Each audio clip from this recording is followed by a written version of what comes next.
पिछले 15 दिनों से बरसात नहीं हो रही और बुवाई का मौसम जल्द ही शुरू होने वाला है। हम हर साल मौसमी बदलाव देख रहे हैं, खासतौर पर बरसात में।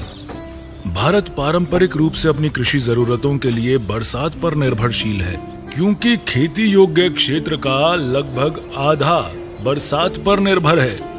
लेकिन मौसम और बरसात के अनियमित होने के कारण भूजल और सिंचाई के दूसरे स्रोतों पर निर्भरता बढ़ रही है। इस कारण हम किसानों को अपनी फसलों की ठीक से सिंचाई करने में कठिनाई हो रही है।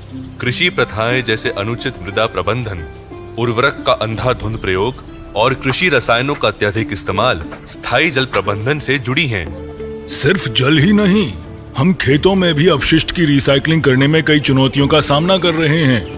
जब उन्हें ठीक से नियंत्रित नहीं किया जाता है तो वे सतह और भूजल को प्रदूषित करते हैं और वायु प्रदूषण में भी योगदान देते हैं। पानी और अपशिष्ट ही एकमात्र मुद्दे नहीं हैं। कृषि में ऊर्जा प्रबंधन जरूरी है और इस पर बहुत ज्यादा ध्यान देने की जरूरत है। बिल्कुल सही। और अब पता चला है कि जैसे हम करते आए हैं वैसे अब खेती नहीं कर सकते। तो अब हम किसान क्या करें? हम कैसे अपना पेट पालेंगे? आप जो कह रहे हैं वो सब सच है, लेकिन ये खेती के भविष्य का सिर्फ एक पहलू है। अरे ऑफिसर दीदी, मैंने ध्यान ही नहीं दिया कि आप यहाँ पर हैं। जरूरत है पर्यावरण और आपकी आजीविका को हो रहे नुकसान के कारण पानी और ऊर्जा के उपयोग और अपशिष्ट निपटान के मौजूदा रुझानों को बदलने की। क्या?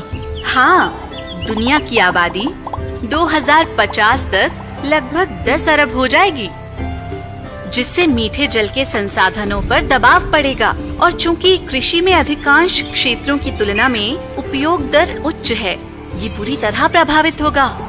आधुनिक कृषि बहुत ज्यादा निर्भर है नवीकरणीय ऊर्जा स्रोतों पर, विशेष रूप से पेट्रोलियम पर। अधिकांश कृषि मशीनें जीवाश्म ईंधन से संचालित होती हैं, जो ग्रीन हाउस गैस उत्सर्जन में योगदान करती है। अपशिष्ट उत्पादन और निपटान भी ज्यादा ग्रीन हाउस उत्सर्जन जोड़कर हमारे पर्यावरण को नुकसान पहुंचा रहे हैं।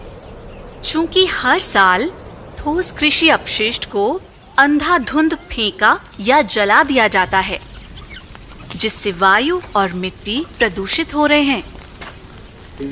उम्मीद न हारें, कृषि में सतत जल प्रबंधन प्राप्त किया जा सकता है।